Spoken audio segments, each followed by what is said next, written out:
Alors, on va parler de cataracte congénitale avec des enfants que c'est différent des adultes.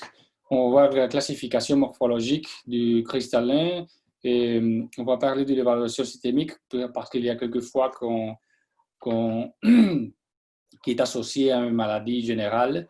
Et la signification visuelle, alors quand est-ce que réellement la cataracte doit être traitée ou opérée? La gestion de l'amblyopie, qui est presque la plus importante chose que nous avons à savoir de cataracte pédiatrique. Comment c'est la technique chirurgicale, qui est différente que de phacoemulsification des adultes. Et les lentilles intraoculaires, quand est-ce que nous allons mettre des lentilles intraoculaires?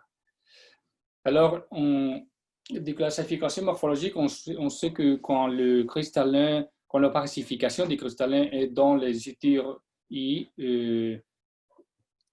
ça veut dire que le cristallin est opaque et dans la zone centrale, il va réellement il va affecter la vision. Pardon si je fais des erreurs quand je parle français. Ben, si vous voulez, vous pouvez poser des questions ou si je ne suis pas très clair, vous pouvez m'interrompre.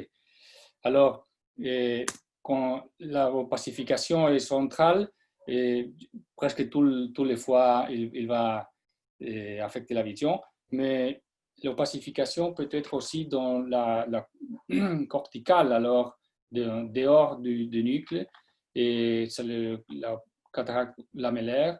Et ce type de cataracte, il est un peu progressif. Alors, il ne va affecter pas la vision tout de suite et dans les premiers mois de la vie parce qu'il y a des zones claires et qui peuvent alors former la vision ou il peut développer la vision comme avec ce type de cataracte. Alors, quelquefois, il n'est pas une urgence.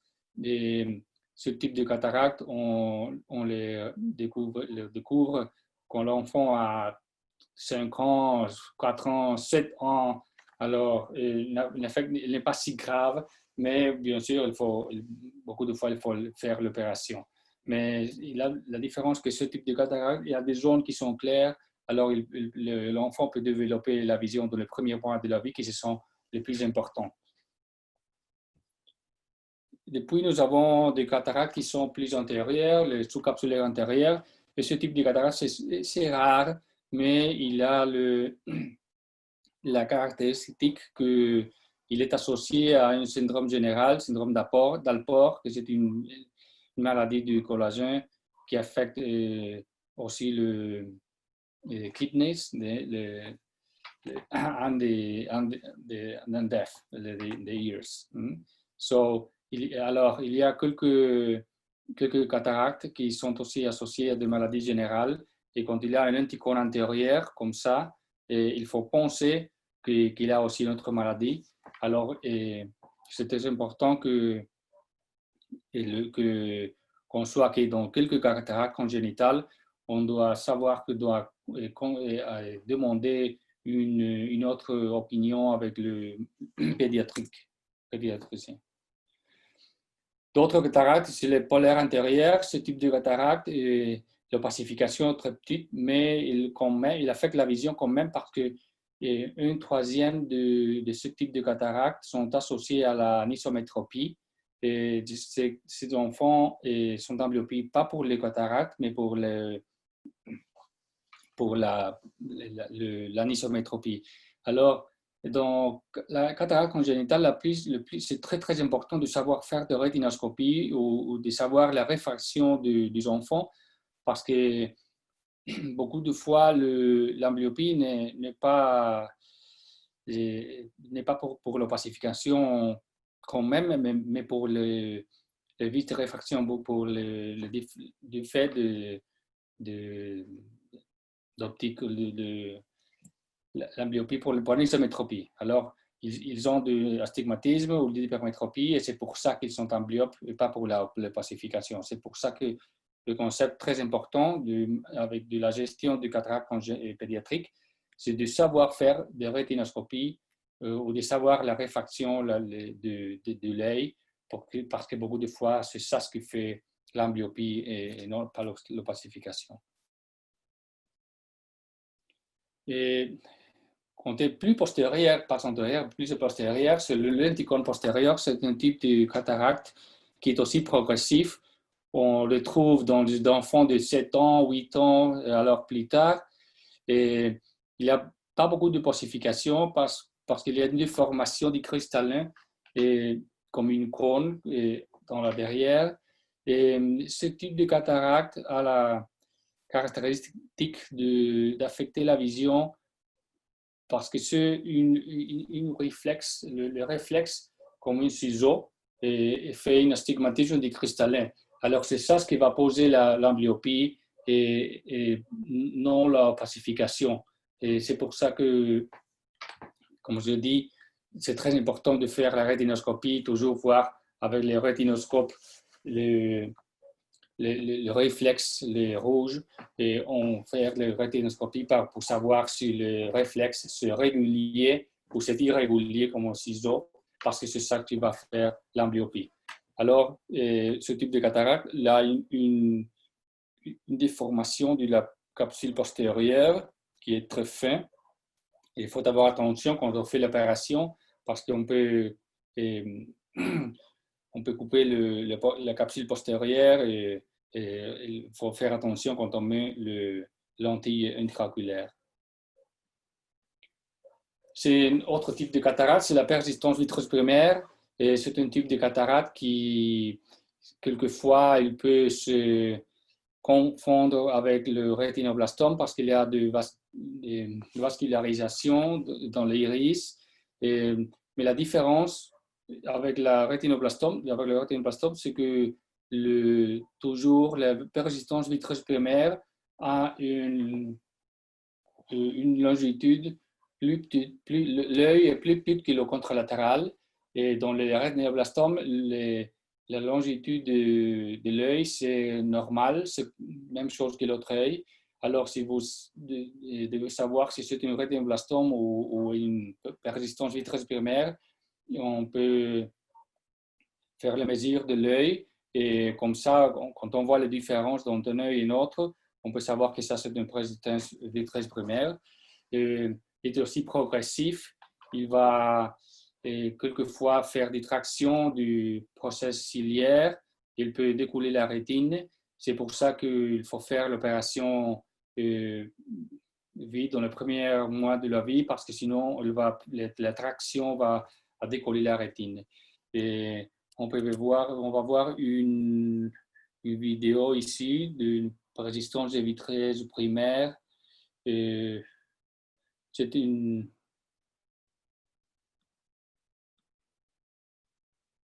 on va voir, on fait le paracentésis dans le cornée. Et puis, c'est pour ça que toujours, quand on a une cataracte congénitale, on doit savoir que nous ne savons pas ce que nous allons trouver dans l'opération. La capsule peut être très, très, très dure, très, very, very hard. Et, alors, quelquefois, nous devons faire avec des ciseaux. Nous avons coupé la capsule intérieure avec des ciseaux. Ici, je suis en train de catériser le capillaire parce qu'il va. On voit le processus ciliaire, la traction. On peut voir ici. Le persistance vitreuse primaire, c'est une maladie du cristallin qui est progressive, mais qui est un spectrum. Il faut toujours faire de l'échographie pour savoir si la rétine est décollée ou non. On fait, comme vous avez dit, la capsule rectus antérieure avec vitrectome, mais c'est plus facile que faire avec l'Utrata, parce que l'Utrata, c'est très. La capsule antérieure des enfants c'est totalement différent que des adultes. Il est très flexible, il va s'ouvrir. Quand on est en train de faire la capsule Rexix, il va s'ouvrir. C'est pour ça que c'est plus facile de le faire avec le vitrectome. Ici, nous sommes en train d'aspirer le cristallin, la cortèse, mais puis nous allons trouver une fibrose postérieure qui est très commune dans les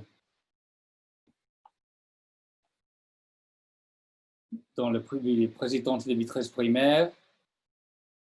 C'est pour ça qu'il faut les reconnaître quand c'est une persistance vitreuse primaire et quand c'est une cataracte normale.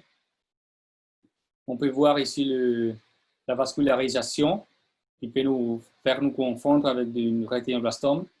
Et je vais le caractériser parce que pour éviter le bleeding, je sais pas ce qu'on dit bleeding en French.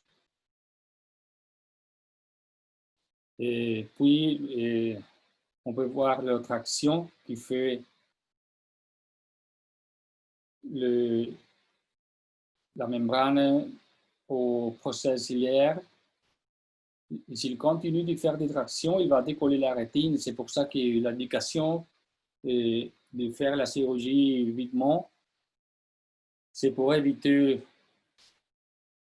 le décollement de la rétine.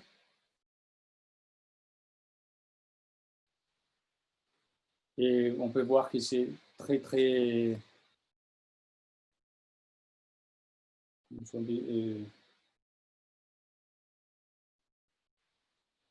à durer. C'est pour ça qu'on ne peut pas le couper avec le vitrectome et on doit utiliser des ciseaux pour couper la membrane de persistance vitreuse primaire. On peut voir là la vascularisation d'iris, aussi que dans la membrane postérieure.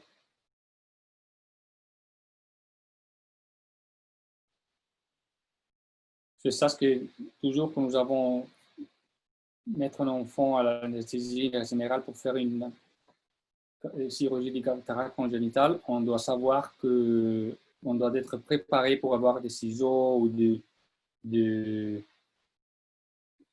endociseaux, des vitrectomes pour couper la membrane. Puis on va quitter cette vidéo et je vais vous montrer le patient qui était comme ça, sa chirurgie a été de ses enfants, elle était la nièce d'une ophtalmologie. Et c'est ça la chirurgie que vous avez vue. Et on peut voir qu'il ne savait pas si c'était une rétinoblastome ou non. Et vous pouvez savoir que l'œil gauche ici est plus petit que l'œil droite. Et ça, c'est la façon de différencier les rétinoblastomes de persistance vitreuse primaire. Et ça, c'est après la chirurgie, quand on a quitté la fibreuse antérieure de ces membranes de persistance vitreuse primaire. Il y a d'autres formes de sapin de Noël. Il y a quelques formes de cataracte congénitale qu'il faut le savoir parce que quelquefois, ils se sont associés avec des maladies générales, des dystrophes musculaires et d'autres maladies générales. Le sapin de Noël, c'est une cataracte qui avait beaucoup de couleurs, elle est très dispersée et quelquefois il s'associe avec des dystrophes musculaires qui sont maladies générales. Il y a d'autres formes de cataracte congénitale associées avec des maladies métaboliques, comme le goutte d'ouïe. On peut le voir comme un goutte d'ouïe. Quand on voit ce type de cataracte, on sait que ça, c'est une maladie métabolique dans le centre pédiatrique. Mais la façon de savoir si on doit chercher d'autres maladies ou non, c'est quand la division, la classification, si la cataracte c'est unilatérale ou bilatérale. Quand il est unilatéral, on sait que la cataracte c'est seulement associé avec une malformation d'œil. Quand c'est bilatéral, on doit savoir qu'il peut être associé avec une maladie générale. Alors, quand il est unilatéral, c'est plus facile parce qu'on sait qu'on ne doit pas étudier des maladies générales. Mais quand il est bilatéral, le plus commun, c'est que soit autosomique dominant, c'est une famille qui a eu des enfants et des jumeaux, et les deux ont des cataractes congénitales. Et la mère avait aussi cataracte congénitale et de la Faki. Alors, il faut toujours demander l'histoire familière.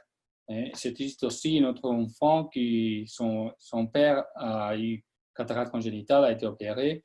Et cet enfant, le pédiatrie ne trouvait rien et dans le suddenly, quand il avait 6 mois, les parents ont trouvé le cocori, le cataracte, et il a commencé avec une cataracte dans l'œil gauche, et puis l'œil droit aussi. On peut voir ici le reflet rouge qui a changé, et alors on l'a fait chirurgie bilatérale. Et ces enfants maintenant, je le continue à voir depuis 15 ans. Et nous avons fait la chirurgie. On peut voir qu'il est en train d'utiliser des lentilles de contact, des lentilles cornéennes. On peut voir ici la capsulaire exis. Et quand il est dilaté, on peut le voir. Toujours, les parents, on demande qu'est-ce qu'il y a de l'intérieur de l'œil, que je vois quelque chose qui est blanche, et ça le capsulaire exis qui est fibrosé. Toujours, dans les enfants, nous allons voir plus tard que presque 100% des enfants ont une opacification des capsules postérieures.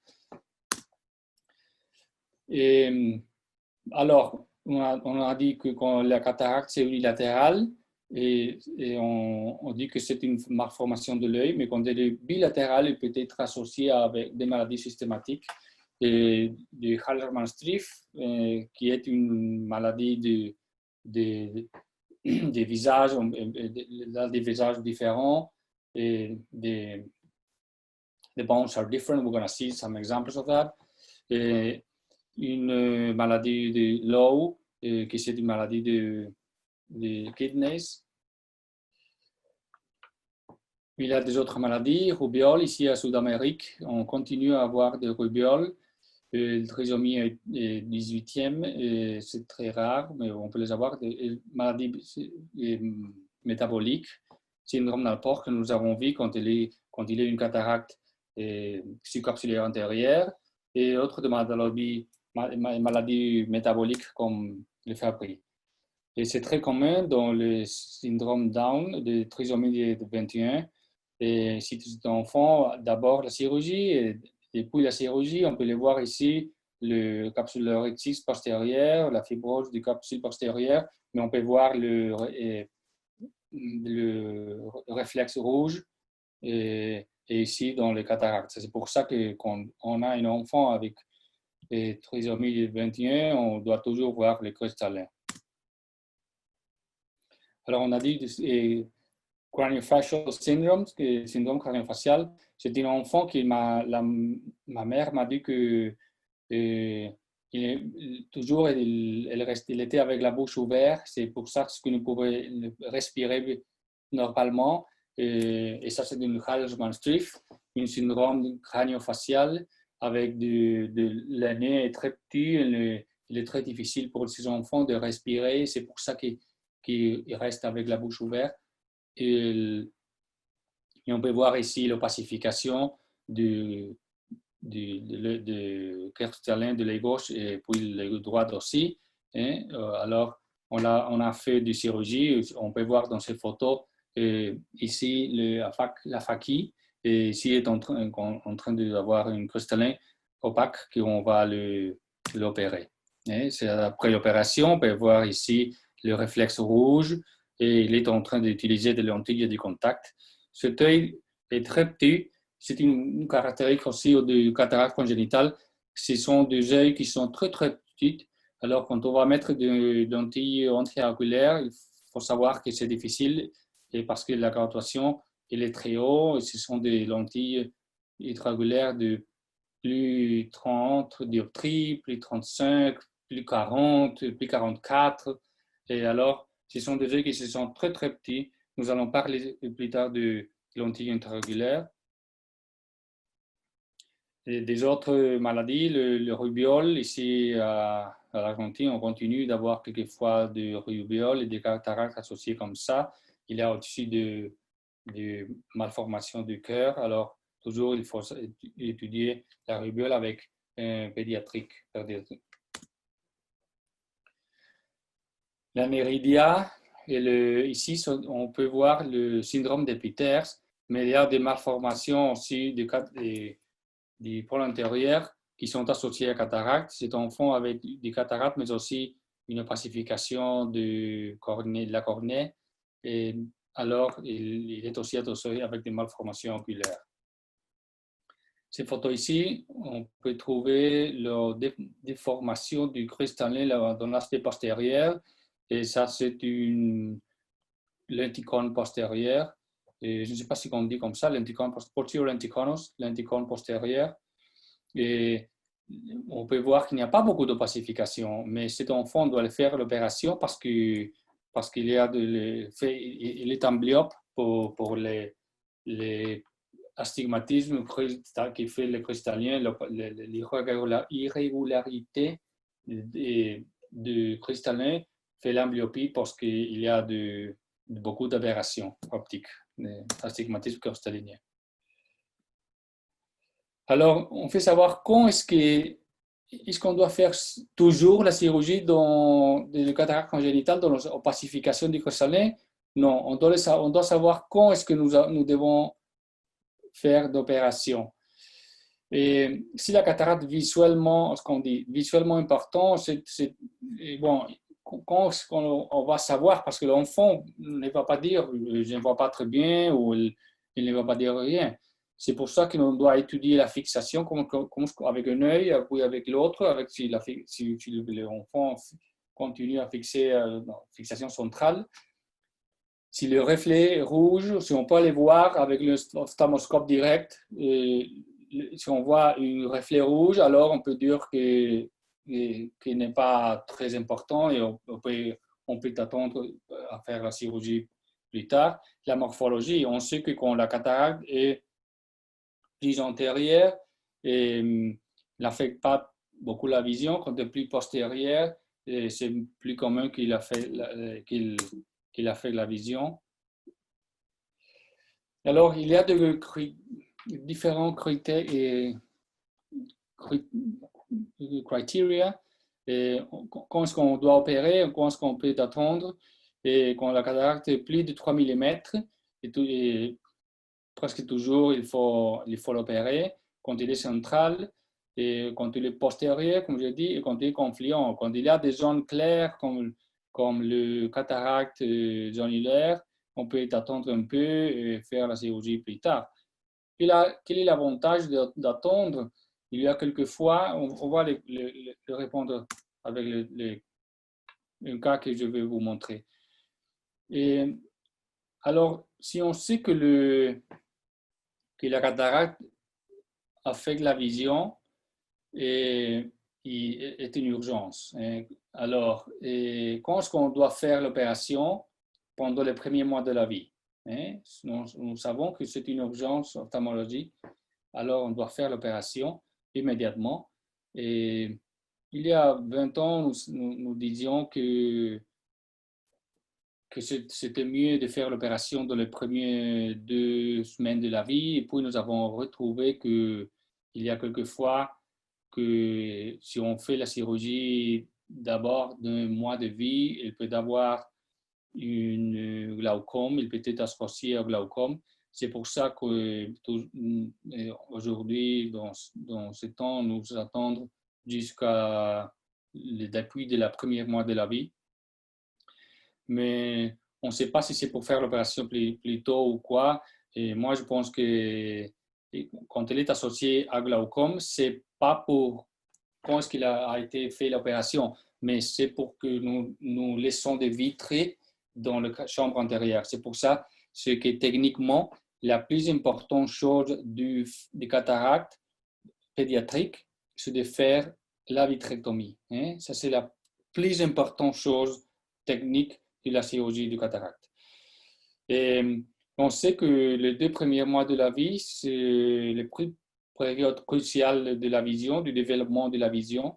Et ces groupes en Ohio aux États-Unis ont trouvé que depuis 2 mois de la vie, quand il a des cataractes, il commence à avoir des nystagmus. Et alors, quand il a des nystagmus, c'est une amblyopie réversible. C'est pour ça que c'est très important de faire la chirurgie d'abord de 2 mois de la vie.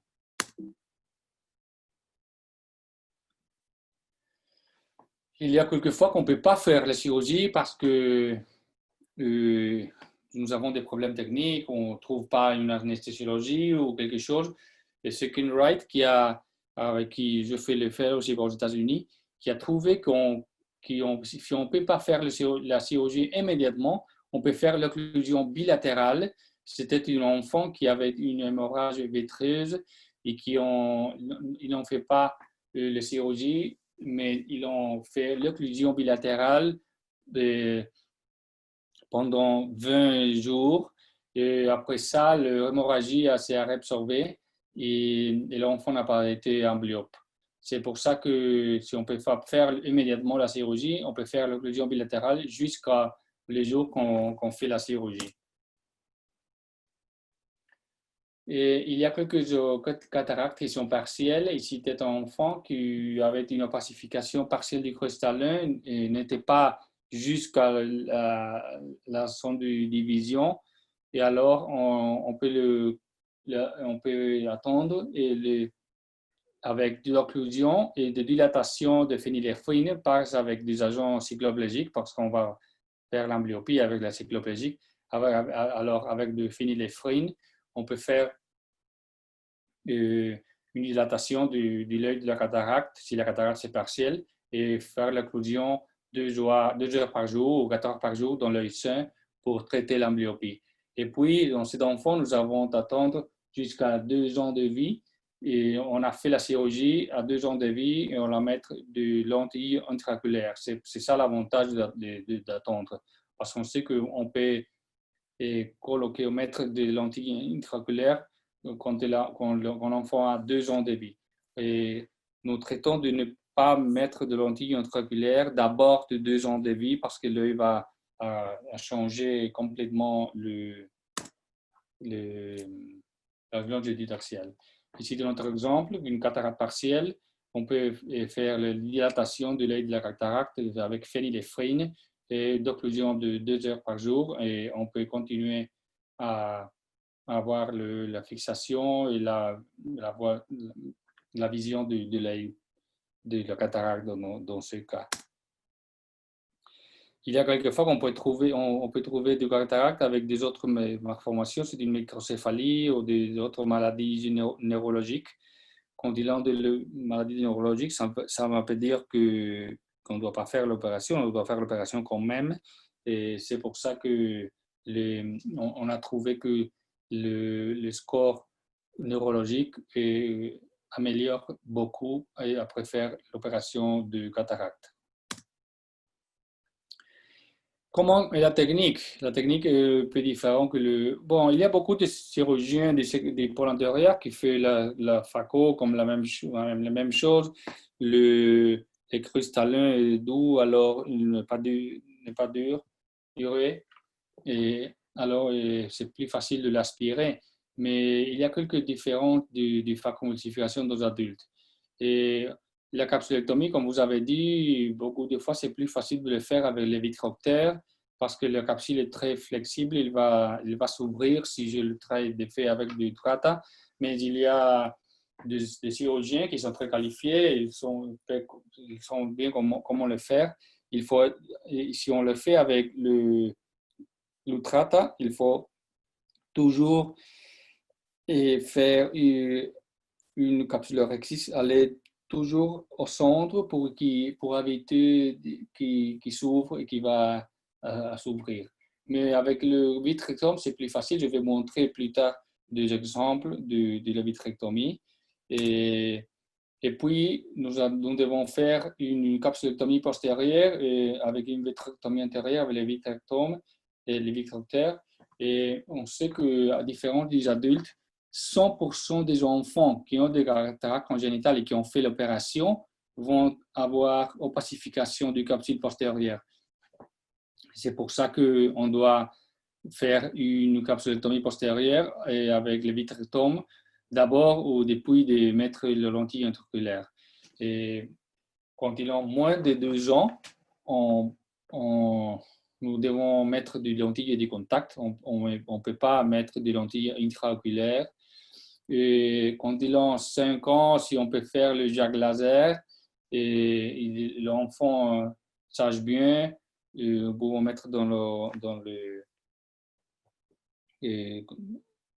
clinique et faire les lasers laser. Mais nous devons savoir que toujours, on va avoir une opacification des capsules postérieures dans les enfants. C'est pour ça que c'est très important de faire des capsulectomies postérieures.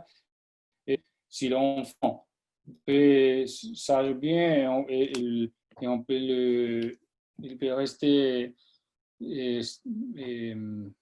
stay still à la clinique et on peut faire le JAK laser. Je vais vous montrer des vidéos ici.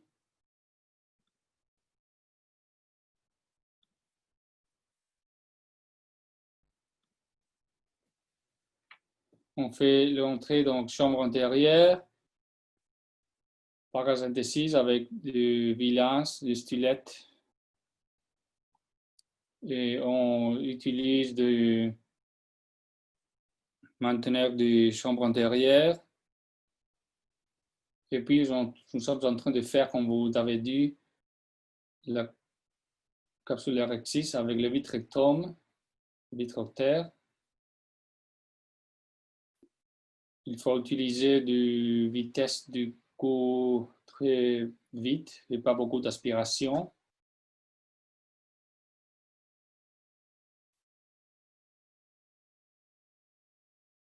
Et puis, nous pouvons faire l'aspiration du cristallin. C'est plus facile.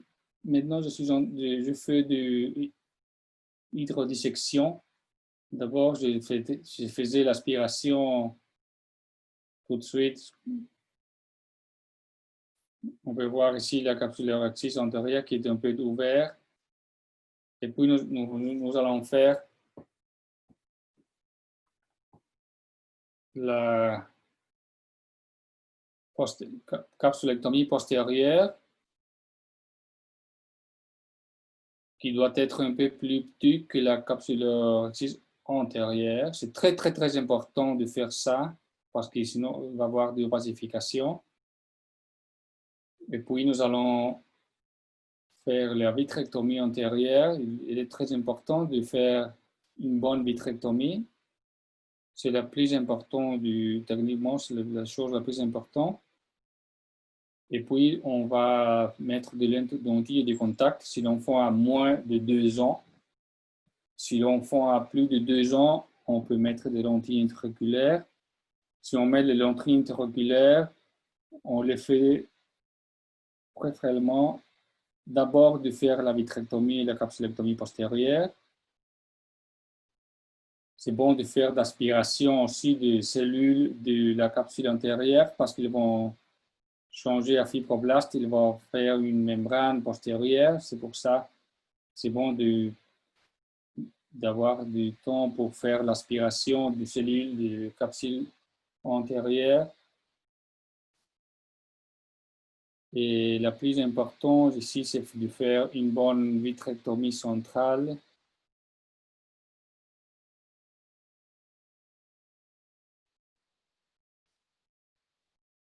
Et c'est très important si on va mettre une lentille oculaire et seulement que le tuyau de contact. C'est très important d'avoir une bonne capsulectomie postérieure qui est grande parce que si on doit faire la rétinoscopie et nous n'avons pas un reflet rouge, ce serait impossible de faire la rétinoscopie et de leur donner une lentille de contact dans l'œil. Alors, c'est pour ça que c'est très important Ici, dans ce cas, nous n'avons pas mis une vertu intraoculaire, seulement qu'on a fait une vitrectomie antérieure.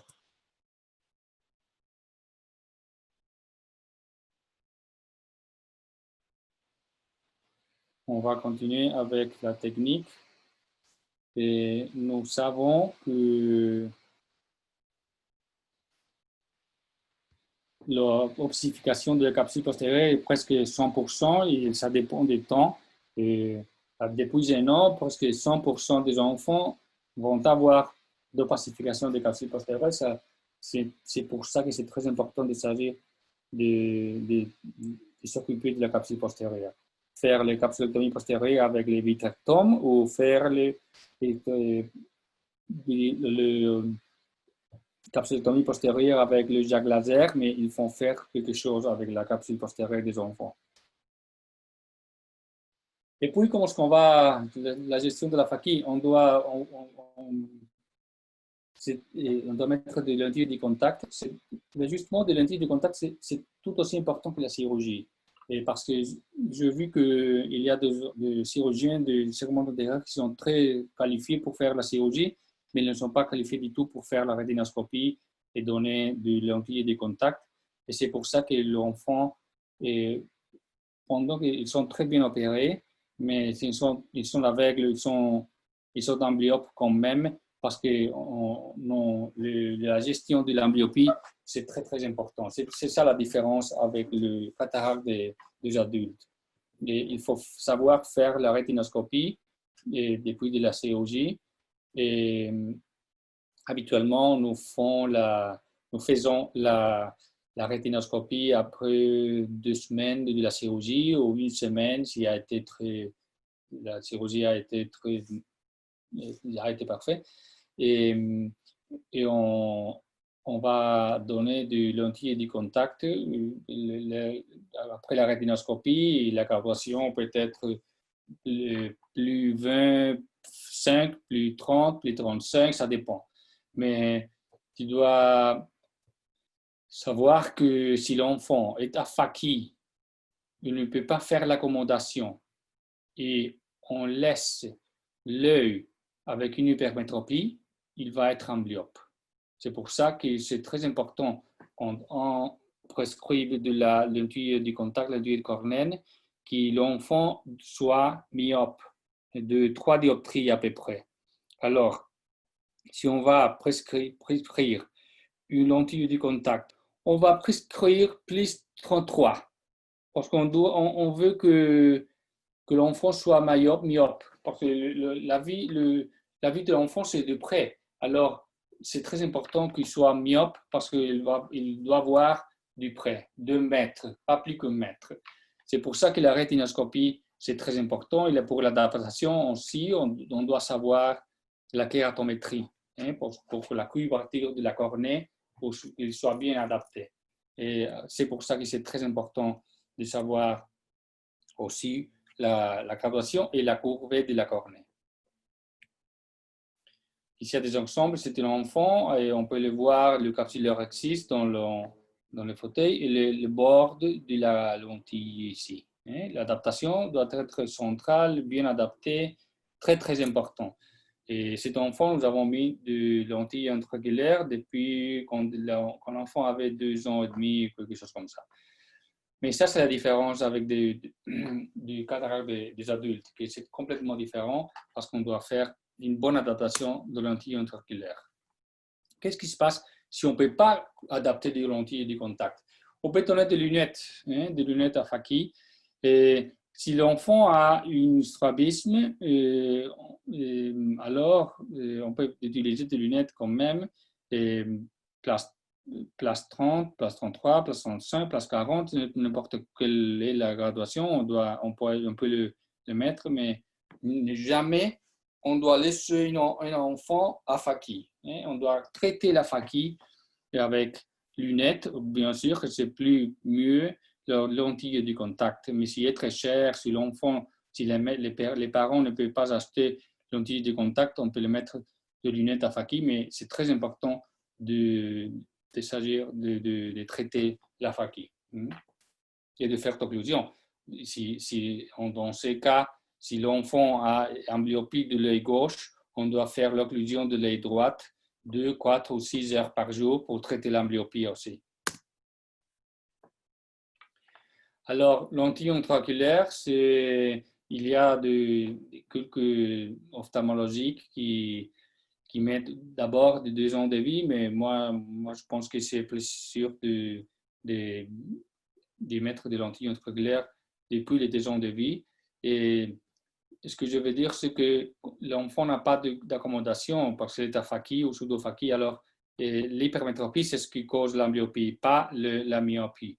C'est pour ça que c'est mieux d'avoir, comme la première question que Catherine a posée, c'est mieux d'être métrope ou myope que d'être plus 5 ou plus 2 ou quelque chose comme ça. Si l'enfant depuis la chirurgie est plus 1, on doit mettre une lentille de contact ou une lunette. Parce que plus 1, plus 2 ou plus 10 ou quelque chose n'a pas de l'accommodation, parce qu'il n'a pas de cristallin. Alors, on doit traiter l'hypermétropie. C'est pour ça que je préfère de laisser hémétrope ou un peu myope. Nous sommes qu'on n'utilise pas le lentille intraoculaire d'abord 2 ans de vie parce que la longitude de l'œil va changer complètement et depuis 2 ans de vie n'a pas changé, la courbe est plus pleine, alors il ne va pas changer beaucoup. C'est pour ça qu'on met de lentilles intraoculaires quand ils ont 2 ans. C'est très important de savoir faire l'échométrie et si l'enfant peut nous aider à la clinique, on peut le faire tout à fait, mais sinon, on doit le mettre dans l'anesthésie. Ici, il va faire la longitude axiale et la mesure de la kératométrie. C'est très important aussi, comme n'importe quelle échométrie. Et si on voit un enfant qui est déjà opéré, il n'a pas de support capsulaire ou de traumatisme, on doit mettre de lentilles intraoculaires fixées à l'iris ou à sclérotique. Je vais vous montrer 2 vidéos. On peut voir 2 vidéos qu'on utilise de lentilles fixées à l'iris. Ils s'appellent artisans. Les lentilles artisans, ce sont très faciles de coloquer parce que plus facile que les autres. Et alors, différents âges. C'est pour ça que c'est plus facile de les mettre. Mais s'il y a des supports capsulaires, on met le lentille intraoculaire dans le sulcus. Ici, c'est un exemple, une malade qui avait une persistance vitreuse primaire. J'avais fait des chirurgies la première fois et puis il a eu une prolifération encore. Alors, je dois faire une autre vitrectomie pour quitter le reste capsulaire et la prolifération du cristallin. Et bon, j'ai mis ici une lentille dans le sulcus et cet enfant voit très bien 20, 40 ou 20, 50 la vision et puis de faire des occlusions pendant 7 ans de sa vie. Alors, c'est très important, si nous avons des supports capsulaires, on peut mettre le lentille dans le sulcus. On peut mettre le lentille intraoculaire.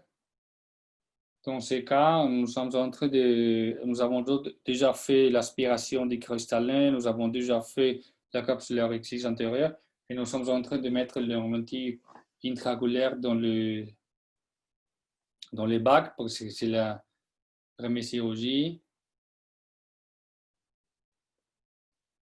Et comme j'avais dit, nous devons faire depuis de mettre la lentille intraoculaire, on doit faire la capsulectomie postérieure On peut le faire sous les chambres antérieures ou on peut le faire sur la pars plana. Et dans ce cas, je suis en train de faire sur la pars plana 3 mm après le limbus. Je fais la sclérotomie et avec le vitrectome, je suis en train de faire la capsule postérieure et puis je vais faire la vitrectomie antérieure. C'est bon de faire la chirurgie dans la chambre antérieure et puis de faire la vitrectomie et la capsulectomie postérieure sous la chambre postérieure. On peut voir la capsule 6 antérieure qui a été faite avec le vitrectome. Et maintenant, nous sommes en train de faire la capsule 6 postérieure avec le vitrectome.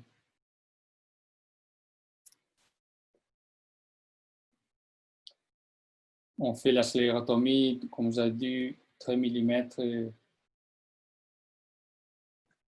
postérieur du limbus. Et puis, on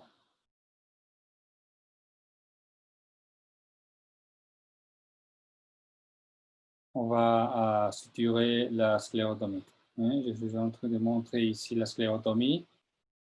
On ouvre la conjonctive.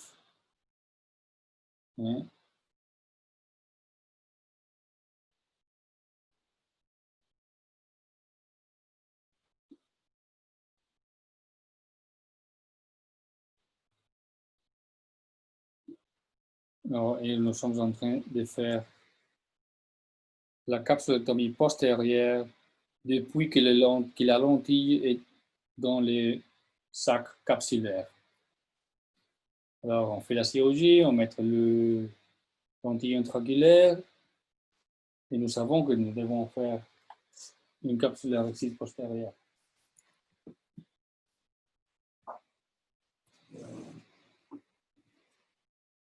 C'est plus facile de faire la capsulectomie postérieure depuis de mettre les lentilles intraoculaires parce que si on fait le capsulectomie postérieure d'abord,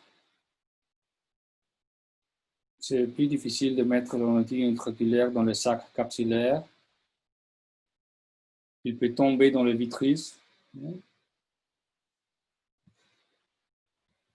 Ici, on peut voir que je suis en train de faire la capsulectomie postérieure. On peut voir doit être 100 mm de diamètre à peu près.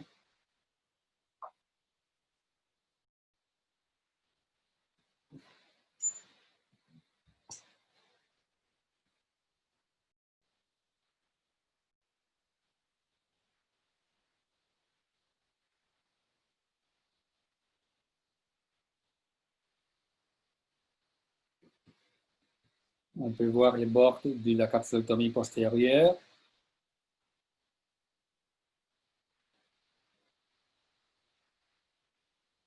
Si l'enfant sache bien et on peut le faire avec les jacques laser, nous le ferons avec les jacques laser. Mais sinon, on le doit faire dans la même chirurgie.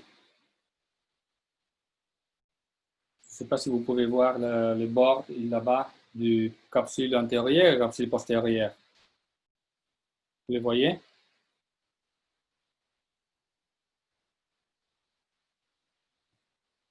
Oui.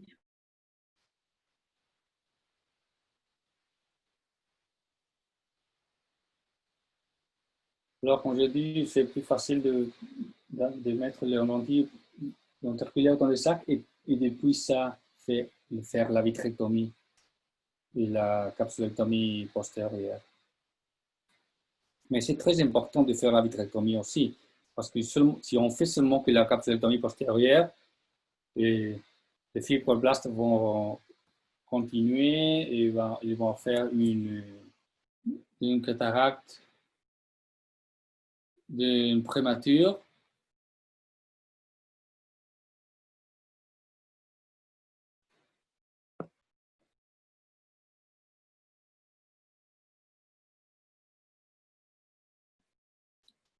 on trouve que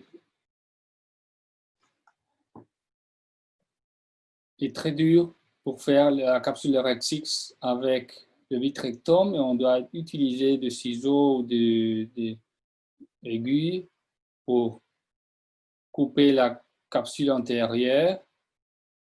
Cet enfant est une prémature de 6 mois et il avait une rétinopathie du prématuré. On ne peut pas voir les réflexes pour savoir si la rétine était décollée ou non. Alors, on a fait une opération pour pouvoir examiner l'épaule postérieure. Et je suis en train d'utiliser une phaco ici parce que dans cette occasion, je n'avais pas une vitrectome. J'étais dans un hôpital qui n'avait pas une vitrectome. Alors ici, je suis en train de montrer une phaco avec un vitrectome antérieur. Et c'est beaucoup plus difficile parce qu'il ne coupe la capsule antérieure. On a pu aspirer et tout, mais c'est beaucoup plus difficile. C'est pour ça que pour faire des chirurgies du cataracte congénitale, on doit avoir une vitrectome postérieure parce que c'est beaucoup mieux pour couper la capsule et pour faire la vitrectomie. Et ceci, c'est une vitrectome antérieure d'une phaco, mais ce n'est pas l'idéal. Mais je vais vous montrer qu'on peut le faire quand même. Sinon, vous n'avez pas une vitrectome postérieure. Une mémoire postérieure. C'est ça la différence avec les adultes. Alors, on peut dire que comme conclusion, la cataracte congénitale, ce n'est pas la même que la phalcomultiplication. Un traitement efficace de l'amblyopie est un phakie. C'est essentiel pour le succès de la chirurgie et que l'enfant ne soit pas ambliophe.